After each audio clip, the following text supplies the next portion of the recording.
아주 은혜로운 찬양 감사드립니다. 우리 영적인 사람에 대하여 계속적으로 말씀드리는데, 오늘은 칭찬과 비난에 대하여 고린도전서 4장 1절에서 13절 말씀을 가지고 함께 은혜 받고자 합니다.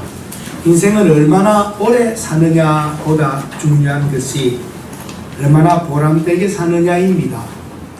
그런데 여러분, 살다 보면 보람되는 인생을 살고 정직하게 살고 열심히 사는 사람이라도 비난을 받을 때가 있습니다.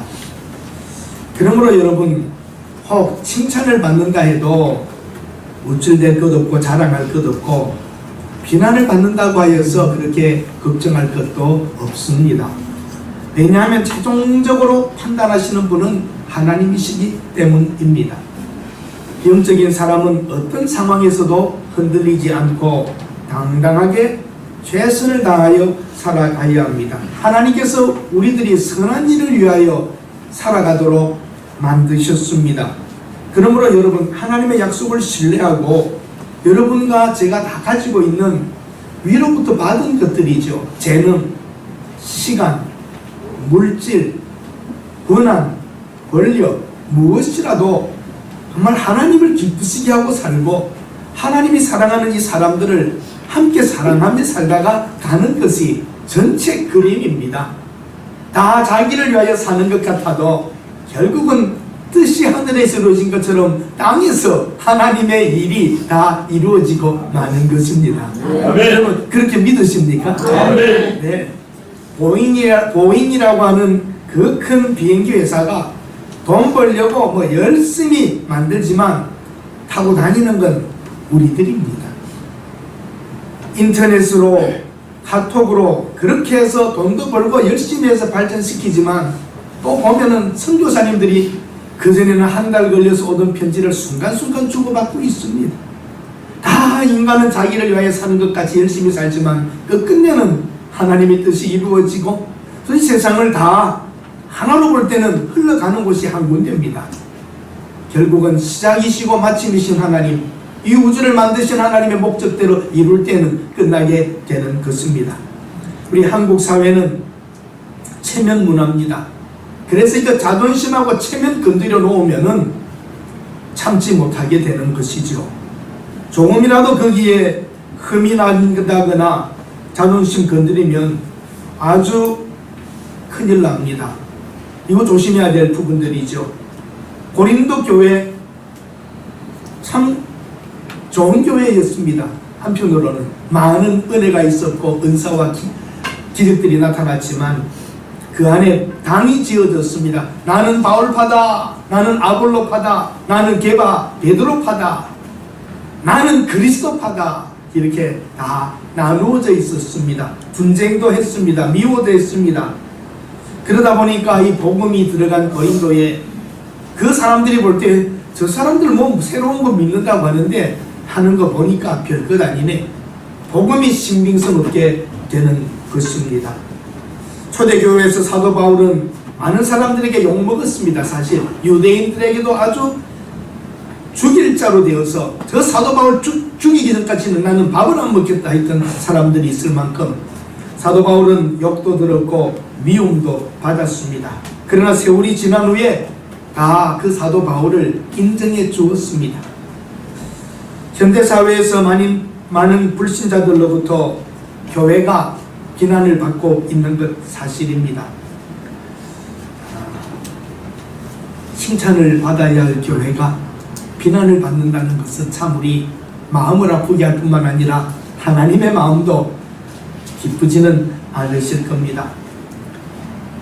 우리가 아는 대로 정치 이러한 것을 떠나서 한 나라의 법무부의 인권국장이라고 하는 사람이 한 말을 보십시오. 기독교는 혐오의 집단이다, 기독교와는 타협이 없다라고 하는 이런 말을 합니다. 정치적으로 중립을 지켜야 할 사람이 편파적으로 이렇게 말을 한다는 것은 그 사람의 잘못 있다고 인정을 하면서도 이렇게 되기까지 우리 교회들은 무엇을 했는가 하는 스스로의 돌아보는 시간을 가져야 할 것입니다. 지금까지의 선교 역사와 교회 역사를 다 보면 복음이 들어가는 곳마다 사회가 발전했지 않습니까? 도덕적으로도 탁월하게, 교육적으로, 과학적으로, 정치적으로 모든 수준이 올라갔습니다. 예술 분야도 기독교가 발전시킨 것이 엄청나게 많습니다. 기독교는 분명 칭찬을 받아왔고 받아야 하는데 지금 많은 어려움들을 겪고 지식인들이나 젊은 일부 사람들이 볼 때는 기독교가 아주 적폐가 되어버리고 말았습니다. 이야기를 여러분에게 하나 하고자 합니다. 과연 우리가 받고 있는 손가락질과 멸시가 우리가 가진 진리 때문인가? 아니면 우리들이 잘못 살아서 그런 것인가? 우리가 잘못 산 것 때문에 하나님의 욕을 먹고 있지 않는가라고 반성해 봐야 합니다. 10월에 장터가 있습니다. 장이 열립니다. 5일장, 8일장 뭐 이런 장날이 있지요. 엿장수가 아주 열심히 엿을 팔고 모여들었습니다. 그런데 엿장수가 갑자기 이렇게 파는 나가더니 한 사람 뺨을 때립니다. 철썩하고 맞았습니다. 근데 많은 사람들이 들어본 사람이 있지요. 집에 가는 길에 이렇게 말을 합니다. 집사님 아까 맞아서 많이 아프지요. 집사님이에요. 맞아서 많이 아프지요. 왜냐 그러면 옆판에서 막 엿을 깨고 엿을 팔고 할 때 슬쩍 엿 하나를 주머니 넣다가 걸려서 맞은 거예요. 그랬더니 아프시죠? 그러니까 아니요. 별것도 아닌 엿 하나 때문에 어릴 적에 엿훔쳐 먹던 재미로 했는데 내가 잘못했지요. 이렇게 나올 줄 알았는데 하는 말이 살다 보면 다 이럴 때가 있지요. 스테반 집사는 돌에도 맞았는데 뭐 이런 것 정도 가지고. 자 여러분 이게 말이 됩니까? 안 됩니까? 말이 이게 지금 기독교가 이런 상태에 와 있습니다. 세상 사람들이 일반적으로 볼 때 말 안 되는 짓을 다 해놓고 그때는 뭐 핍박이니 뭐니 이런 소리 들을 게 지금 많이 있다는 사실입니다. 잘못을 인정하고 개혁하고 바르게 가야지.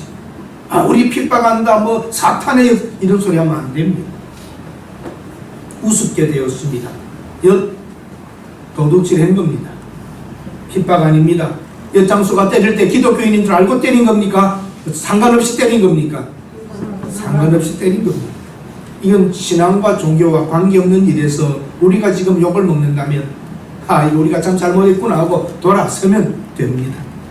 오늘 칭찬과 비난에 있어서 사도 바울의 영성을 보면 우리가 다 그리스도의 일꾼이 아니냐, 하나님의 일을 비밀을 맡은 사람들이다. 그러므로 타인의 평가에 대하여 사람들의 말에 흔들리지 말자. 다른 사람들이 판단하는 것이 내게는 매우 작은 일이다. 사도 바울은 당당했던 겁니다. 사람들이 사도 바울을 보고 미쳤다, 뭐했다, 모든 욕을 퍼부어도 나는 그걸 작게 여긴다는 거예요. 놀라운 일입니다. 사람이 무엇이라 하는가, 체면이냐 무엇인가, 여기에 그는 흔들리지 않았습니다. 그들이 그렇게 말할 때에 저 사람들은 이 일을 이렇게 보는구나 라고 받아들일 뿐입니다. 예수 그리스도도 비난을 받으셨습니다. 얼마나 비난을 받으셨으면 십자가에 죽이려고까지 했겠습니까? 사도 바울도 예수님도 비난받았지만 그것을 크게 여기지 않고 갈 길로 가셨습니다. 인간적인 잘못이 아니라 진리를 행하며 가르치기 위하여 받는 고난이라면 그 받는 사람은 당당하다는 사실입니다. 자기에 대하여 평가합니다. 내가 자책할 아무것도 깨닫지 못했다. 내가 자책할 아무것도 내가 살펴봐도 내 잘못이 없더라. 그러는 것입니다. 자기 자신을 자세히 살폈습니다. 그렇다고 하여 자기의 맞다는 것을 주장하거나 싸우지도 않았습니다.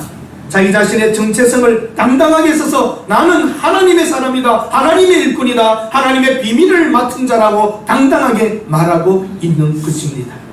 여러분, 우리의 영적인 은사와 물질과 건강과 모든 것 다 위로부터 하나님께로부터 받은 것이고 오늘 존재하고 있는 것 자체가 하나님의 은혜라면 그 하나님을 인정하고 정말 사람들이 무엇이라 내게 말하든가 나를 살펴보면서 나는 누구인가를 살피고, 사람이 말하는 내가 누구인가, 나는 하나님 앞에서 어떤 사람인가 하며 자신을 세워가야 합니다.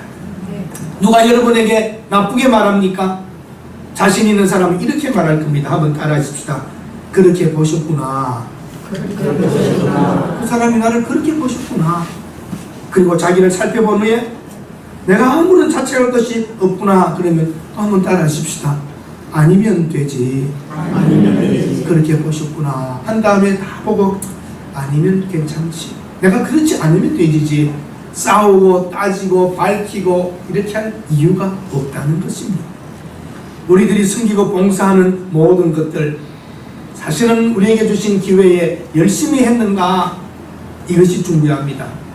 얼마나 큰 것을 했는가 보다 내가 어떻게 하나님 앞에서 신실하게 해왔는가 중요합니다. 유대인들은 자기가 모세의 율법대로 살았기 때문에 의롭다고 생각하였습니다. 고린도 교회 교인들은 우리는 능력도 있고 은사를 채워먹고 신령하다라고 생각했습니다. 결국 다른 사람들의 판단이나 자기의 판단이 아무것도 아니라는 것을 알았어야 합니다. 타인이든 다른 사람이 볼 수 있는 것만 보기 때문입니다. 그렇게 보는구나. 보는 데까지밖에 못 보고, 그렇게 보는 데는 어쩔 수 없습니다. 어떤 때는 자기 마음도 자기를 속이고 있는데, 내가 나도 볼 수 없는데, 여러분 마음을 다 보세요. 자기 마음 못 본 부분이 있습니다. 다 자기를 아는 것 같아도 내 마음을 내가 숨기고 있기 때문에 내 마음도 내가 모르고 삽니다. 유행가 가사도 있잖아요. 내 마음 나도 모르게, 내 마음 나도 모르게 그렇게 행해지더라는 그 안에 있는 나를 움직이는 그게 무엇인가, 그걸 여러분 찾으셔야 합니다. 성경은 그것을 죄라고 말합니다. 죄가 나를 움직이기 때문에 죄의 종이 되었다고 사도 바울은 고백했던 것입니다. 사랑하는 여러분, 그러나 감추인 것들이 다 드러나는 때가 올 것입니다. 사람 앞에서 우리가 아무리 정의를 말하고 내 의를 말해도 숨겨진 것, 감추인 것들이 있으니 하나님이 심판하시고 판단하실 때 다 나타날 것들입니다. 오늘 우리가 변명할 것도 없고, 그렇게 보시고 있구나 저분은 나를, 내가 그렇지 않으면 되는 것이지 하고 여러분 자기를 세우며 준비하며 이 어떤 세상 속에서도 흔들리지 않고 나가시는, 칭찬해도 비난해도 흔들림이 없고 당당하게 사시는 여러분들 되셔야 그것이 영적인 사람입니다. 네. 하나님이 평가하실 것이기 때문입니다. 하나님께 맡깁시다. 그리고 다른 사람 판단하지 맙시다. 다른 말 하지 맙시다. 정말 여러분, 신앙이라고 하는 것은 때로 대단한 힘이 있습니다. 유대인들은 어떻게 살았습니까? 신공에 왔을 때에, 예루살렘을 빼앗겼을 때에, 고통받을 때에 그 악한 사람들이 성전에다가 돼지 피를 뿌리고, 돼지라는 그 돼지고기를 아주 유대인들은 가까이 하지 않지 않습니까? 그걸 피를 뿌리고 별짓을 다 했습니다. 그리고는 데려다 놓고 돼지고기 먹어라, 안 먹으면 죽이겠다고 할 때에 유대인들이 어떻게 했을 것 같습니까? 그냥 한번 먹고 말았겠을까요? 말았을까요? 돼지고기를 안 먹고 죽었을까요? 네? 돼지고기 안 먹고 죽었습니다. 어린아이들까지도 그렇게 가르쳤습니다. 그걸 먹으라고 하면 차라리 죽어라. 하나님의 말씀에 그러한 고기를 먹지 말라고 했지 않느냐. 유대인들은 그 말씀 하나라도 지키려고 했다는 것입니다. 그것이 자기들의 의요, 대대로 피 속에 흘러가는 하나님의 말씀을 지킨다고 하는 엄청난 그런 고집일 수도 있고, 말씀에 대한 순종일 수도 있고, 자기의 의일 수도 있지만, 그들은 그 신앙, 그걸 지키기 위하여 율법을 지킨다는 것 때문에 목숨을 걸 수도 있었던 사람들입니다. 그들이 볼 때에 사도 바울이 어떠했겠습니까? 갑자기 나타난 복음을 가지고, 저희들이 생각지도 못하는 것을 가지고 자기들이 하나님이라고 하는데, 그 하나님의 아들이 왔다는 것이고, 그 하나님의 아들이 십자가에서 죽으셨다는 것, 그리고 그가 부활했다고 떠들고 다닐 때에 바로 아브라함의 하나님, 이삭의 하나님, 야곱의 하나님, 그 하나님이 이 일을 하셨다고 할 때에 유대인들은 받아들일 수가 없습니다. 그러나 성경을 해석할 때에 그 메시아가 그 하나님에 의하여 오셨다고 하는 언약과 약속을 붙잡아야 되는데 유대인들은 자기들의 보는 관점에서만 보았기 때문에 메시아가 오셨는데 메시아를 보지 못했습니다. 저는 여러분과 제가 나라고 하는 곳에 스스로 우리들이 갇히어서 하나님의 말씀을 보지 못하고 하나님의 뜻을 알지 못하고 내 의와 내 생각이 하나님의 뜻보다 올라설까봐 이것이 두렵습니다. 사람의 칭찬, 비난 두려워하지 맙시다. 하나님의 심판 앞에 우리가 설 것을 알아 내 믿음 내가 지키겠다고 하는 하나님의 말씀대로 사는 영적인 여러분들, 사람의 말과 세상의 풍조에 흔들리지 않고 당당하게 우리 갈 길을 가야 될 줄로 믿습니다. 고린도 교인들은 교만했습니다. 7절에 보면 사도 바울이 이렇게 말합니다. 너희들이 가진 모든 것은 받은 것이다. 주신 분이 하나님이라는 겁니다. 성령의 역사도 모든 재능도 모든 것 다 하나님께로부터 너희들이 받았는데 왜 너희 스스로 가진 것처럼 자랑하느냐? 그리고 너희들은 왜 권위를 주장하느냐? 8절에 보면 우리 없이도 왕이 되었더라. 바로 고린도 교인들이 왕처럼 한다. 마음대로 하더라는 겁니다.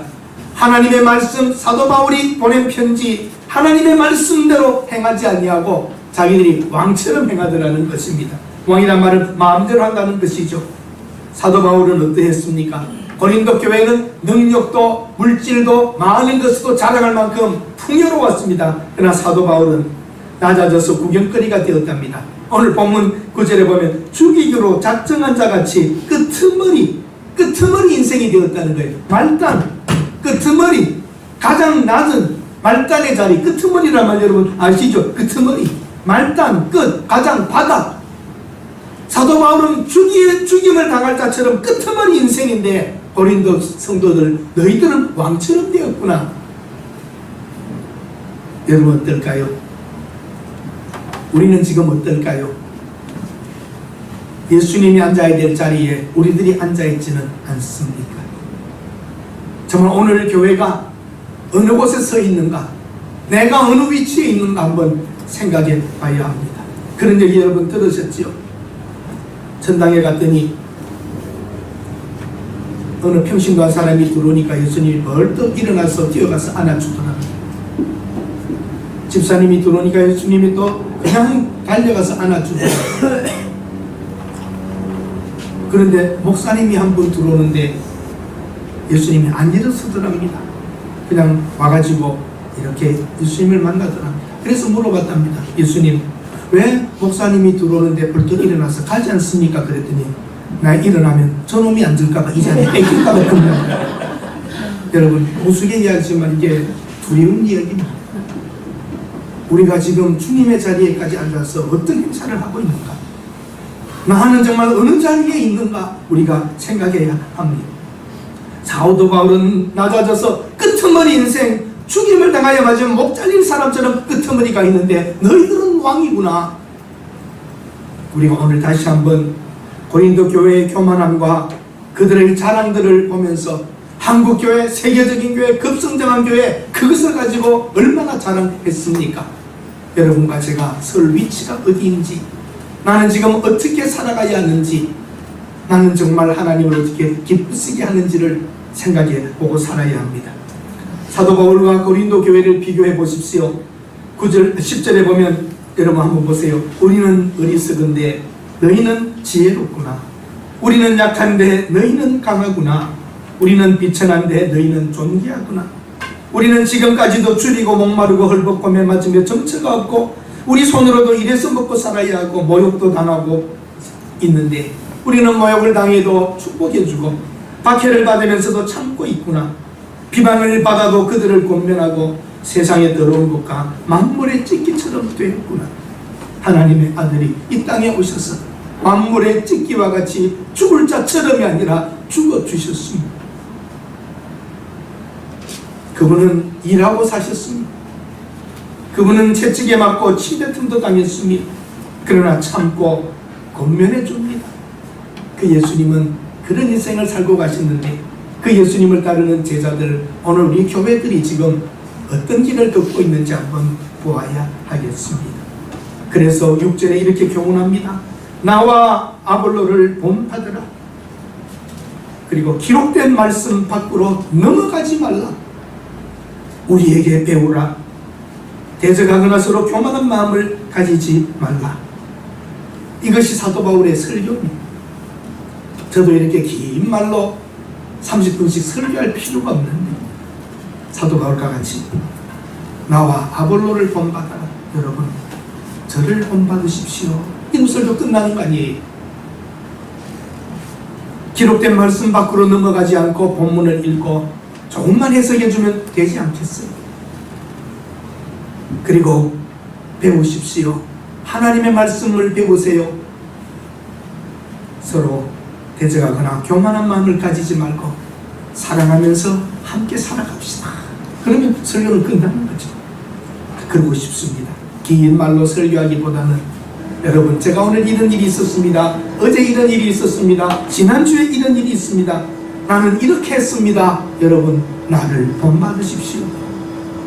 이 설교 아니겠습니까? 우리 행동의 실체는 속사람으로부터 나오는 것이고 이것을 믿음이라고 말합니다. 사랑하는 여러분 칭찬 듣고 사십니까? 지금 비난받고 있으십니까? 결론은 하나님이 내리실 겁니다. 타인이 우리에게 조금만 나쁘게 말하거나 자존심을 건드리면 엄청난 반발을 합니다. 그러나 정작 내가 정말 하나님 앞에서 어떠한가를 살피지 못할 때가 있습니다. 사도 바울은 어떠한 때도 당당했고 흔들리지 않았습니다. 한 사람이 비판받고 욕먹지만 세월이 지난 후에 정말 그 사람은 훌륭했다고 평을 받기도 합니다. 그러나 인기가 있고 영향력이 있었지만 훗날 나쁜 평가를 받기도 합니다. 영적인 사람은 칭찬한다고 줄거리지 않고 비난한다고 두려워하지도 않습니다. 어떤 역경과 고난 중에서도 사람을 향하여 원망하지 않습니다. 내가 오늘 이런 일을 당하고 있구나 하면 그만입니다. 세상 사람들의 눈에는 우리 그리스도인들이 미련해 보이고 약하게 보이고 비천하게 보일지 모릅니다. 그러나 영적인 사람들은 하나님이 허락하신 상황이라면 참고 견디겠다고 걸어갑니다. 예수님은 하나님의 아들로서 이 땅에 오셔서 멸시천대 버림을 받고 고통 속에 살다가 여러분과 저를 구원하기 위하여 십자가에서 약속대로 죽으셨고 부활하셨습니다.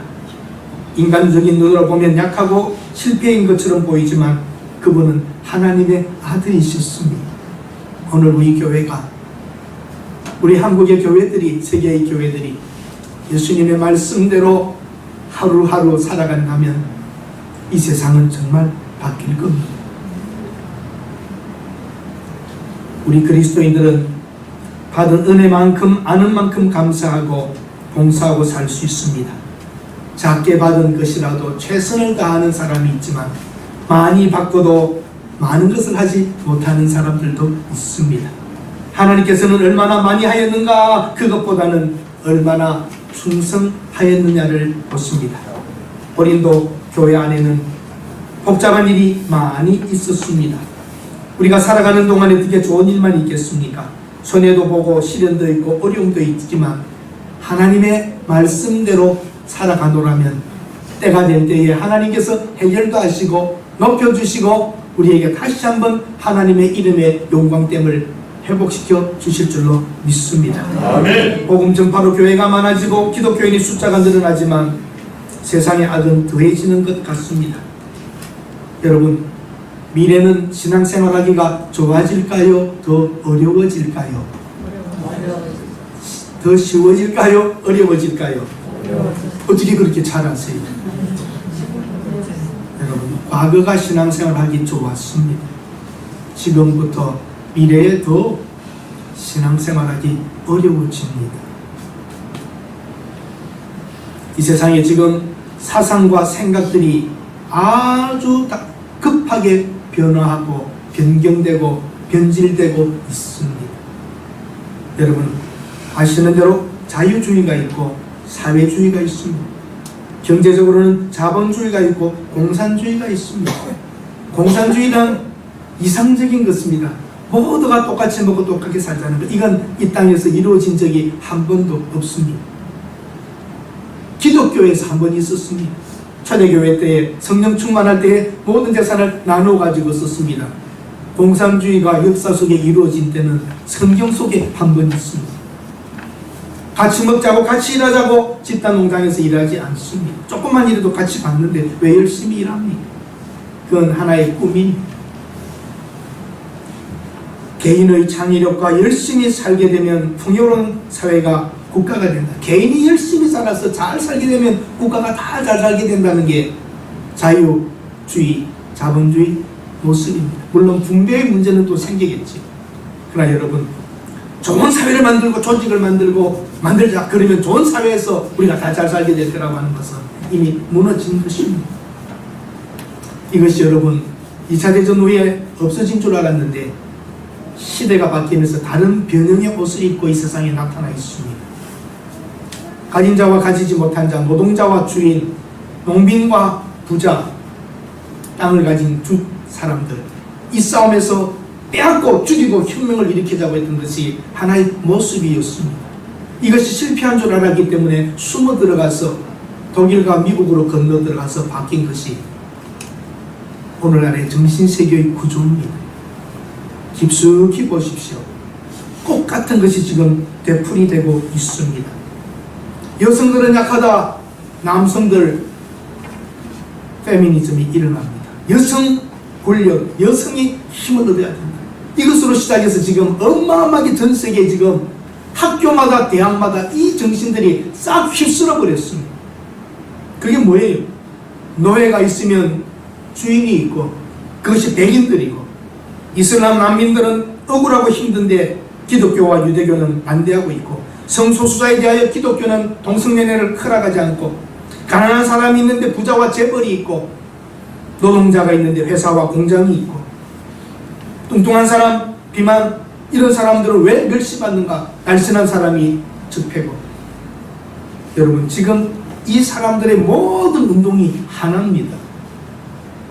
약하고 소수고 어려운 이 모든 것이 우리 저 사람들 때문이야. 전부가 적폐가 되는 것입니다. 이것이 지금 전 세계의 대학의 인문계를 사로잡고 있는 사상입니다. 공부 좀 하고 아는 사람들은 다 이 세상에 꽉 차 있고 정의를 이야기하기 때문에 맞는 말 같지 않습니까? 이것을 이루기 위하여 이 사회를 변화시켜야 된다고 지금 모두가 지금 젊은 사람들이 이 생각에 들어 있습니다. 앞비기가 지금 어렵습니다. 단순한 한 정권의 문제나 이런 것이 아니라 전 세계의 지금 사상과 가치관이 이 속에 흘러가서 여러분의 자녀들이 받은 영향이 전부 이 속에 들어 있습니다. 이건 한국의 문제가 아닙니다. 전 세계가 지금 이 생각 속에 가득 차 있는 것입니다. 이들은 다 조직을 합니다. 조합을 만듭니다. 연대를 만듭니다. 이들이 다 정치적으로 함께 연결되어서 움직이기 때문에 지금 도덕과 윤리와 이런 모든 것들, 이들은 조직이 약합니다. 지배되는 것이. 유럽은 이미 많이 넘어갔고 미국의 대학의 사상과 철학의 지배가 이 사상으로 다 지배되어 있고, 미국에서 공부하고 유럽에서 공부하고 교수들이 다 이 생각에 빠져 있습니다. 장신대도 총신대도 교수들의 많은 부분이 아직도 용기가 없어서 이걸 못하고 있지, 그들 사상 속에는 이 세상이 꽉 차 있습니다. 이것은 단순하게 해결할 수 있는 것이 아닙니다. 사랑하는 여러분, 우리 기독교인들이 어떻게 살았어야 합니까? 작은 것이라도 진실하게 했어야 합니다. 우리는 허공을 치며 세계를 승부하겠다고 세계 최고의 교회라고 자랑을 하고만 있는 상태에서 진실과 바른 일들과 약한 자를 돌보는 것과 정말 사랑하는 것을 하지 못했습니다. 다 정죄했습니다. 이건 안 돼, 이건 틀려, 그렇게 하면 안 돼, 전부 정죄만 하고 살았습니다. 정말 그들을 불쌍하게 여기고 그들을 돌봐주고 고치고 변화시키기 위하여 몸부림친 적이 거의 없습니다. 그러니까 기독교 자체는 다 이러한 사람들에게는 적이 되고 마는 것입니다. 이 사람들에게 가장 큰 걸림돌이 기독교입니다. 기독교는 다 이들을 반대, 서양의 기독교 종교가 있는 백인들이 노예를 괴롭혔다. 노예를 만들었잖아요. 오히려 기독교가 여성들을 얼마나 많이 잘 높여줬습니까? 그러나 그 위에 다 백인, 기독교인, 교회, 유대교, 여기가 전체에 지금 문제가 되어 있습니다. 그래서 여러분, 기독교가 지금 잘못한 것도 있지만 잘못 안 했어도 이 고통을 지금 우리는 감내하고 가야 합니다. 이길 수 있는 길은 힘도 아니고 우리의 어떤 수단이나 능력도 아닙니다. 하나님 앞에 자기를 살피고 회개하고 엎드려 말씀대로 살지 못한 것을 기도하며 하나님 앞에 은혜를 간구해야 합니다. 이것이 없이는 이론적으로 논리적으로 이길 수 없습니다. 그들의 생각을 바꿀 수도 없습니다. 막시즘, 칼막스의 모든 사상이 21세기에 다 변형해서 1960년 이후에 전 세계 대학과 철학과 가치의 기준이 다 변형하고 옷을 갈아입고 들어왔습니다. 여러분, 자녀들, 우리들까지도 이미 많이 그게 영향이 받아졌다는 사실입니다.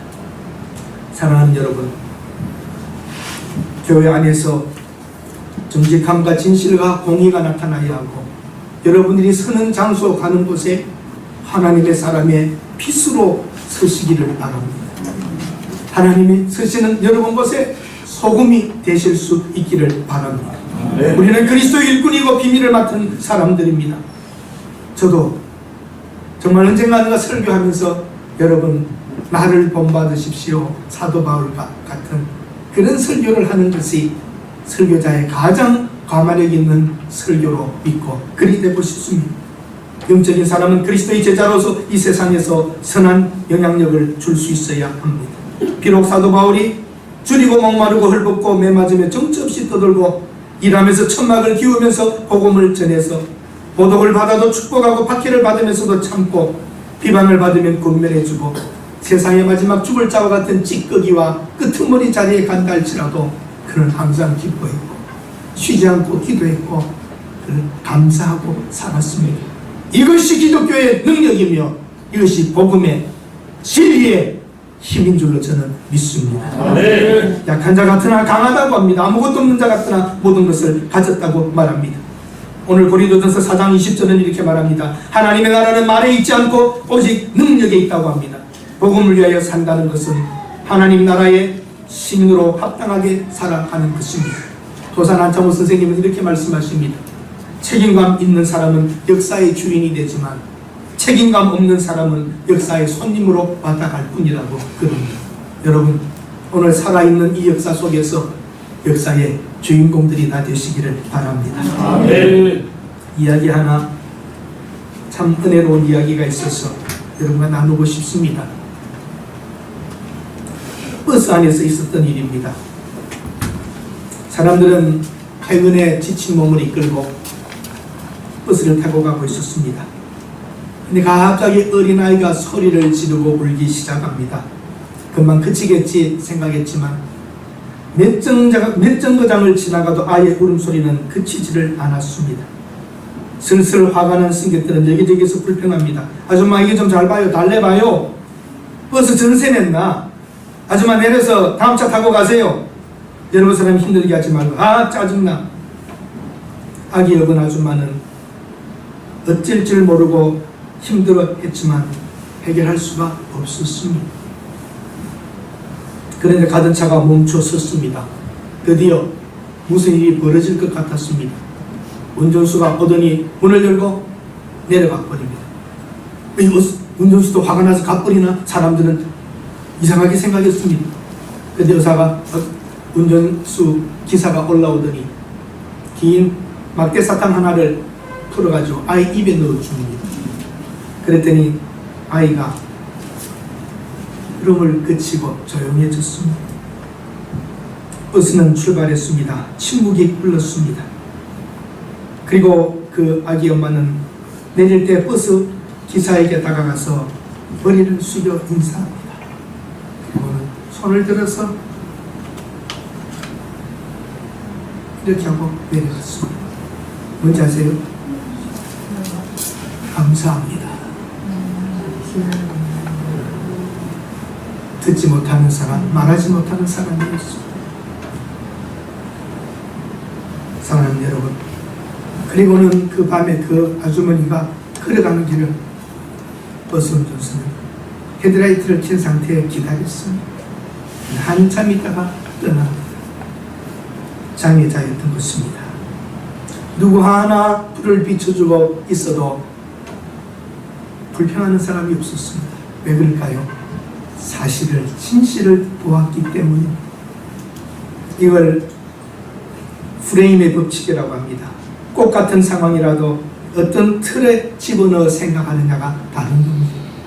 모든 걸 지금 우리는 프레임에다가 다 집어넣는, 다 틀에 집어넣어 버리고 말았지만 조금만 틀을 바꾸어 생각해서, 조금만 각도를 바꾸어서 생각하면 전혀 다른 것을 볼 수도 있습니다. 알고 보면 다 사정이 있지 않습니까? 비난에 신경 쓸 것도 없고 칭찬에 우쭐거릴 것도 없습니다. 오늘 이 시대에 사탕 하나 줄 사람이 필요합니다. 조금 더 여러분 어느 곳에서나 여러분이 할 수 있는 작은 일에 진실해지고 그리스도인답게 행동하면 모든 불평하던 사람도 알게 될 날이 오기 때문입니다. 우리 한번 여러분 지난 날들을 생각하면 허공을 치듯이 우쭐거리기도 하고 비난에 대하여 싸우기도 하고 자존심 건드렸다고 얼마나 많은 분쟁을 하기도 했습니까? 다시 한번 우리 돌아보면서 이 사회, 이 세상 속에 내가 지금 서 있는 자리에서 사탕 하나 꽂아줄 곳은 없는가 하면 우리가 바르게 살아갈 때에 주위 사람들이, 기독교인들이 진실함과 자기들이 하지 못하는 것을 한다는 것을 보게 될 날이 올 것입니다. 누구도 손가락질하지 않을 것이고 욕하지 않을 것입니다. 그렇게 보고 있다면 그렇게 우리가 행동한 것입니다. 그리고 자기를 다 살펴보아도 그렇지 않다면 아니면 됩니다. 오늘 우리 그리스도인으로서 다시 한번 영적인 사람이라면 사도 바울의 모습 속에서 우리의 걸어갈 길을 함께 걸어가야 합니다. 여러분, 예수님을 본받으십시오. 사도 바울을 본받으십시오. 그 다음에 저를 본받으세요라고 설교할 수 있기를 정말 간절히 바랍니다. 오늘도 이렇게 예배 나오신 여러분들을 향한 하나님의 은혜가 여러분 삶 속에 넘치실 수 있기를 바랍니다. 기도하겠습니다. 하나님, 비난과 손가락질이 많은 시대입니다. 교회가, 성도가 조금만 잘못하면 죽일 듯이 덤빌듭니다. 우리가 하나님의 말씀대로 살고 있다면 부끄러울 것도 없고 두려울 것도 없습니다. 어차피 세상 사람들은 그러고 살아갑니다. 우리들만이라도 선 자리에서 할 수 있는 작은 것이라도 충성하며 살게 하옵소서. 우리 모두가 어디에 가든지 저 사람 본받자라고 하는 말이 나오도록 움직이는 복음이 되게 하여 주시옵소서. 우리 자녀들도 우리를 본받게 하시고 우리 주위 사람들도 우리를 본받아 살고 싶은 마음이 생기도록 이 세상 속에서 그리스도의 제자로 영적인 사람으로 살게 하옵소서. 한마디 말에 자존심 상하고 힘들고 어렵고 고통받지 말고 하나님께서 나중에 나를 어떻게 볼 것인가 라고 하는 하나님의 눈동자와 하나님의 눈길을 의식하는 영적인 사람들이 되게 하옵소서. 예수님의 이름으로 기도드립니다. 아멘.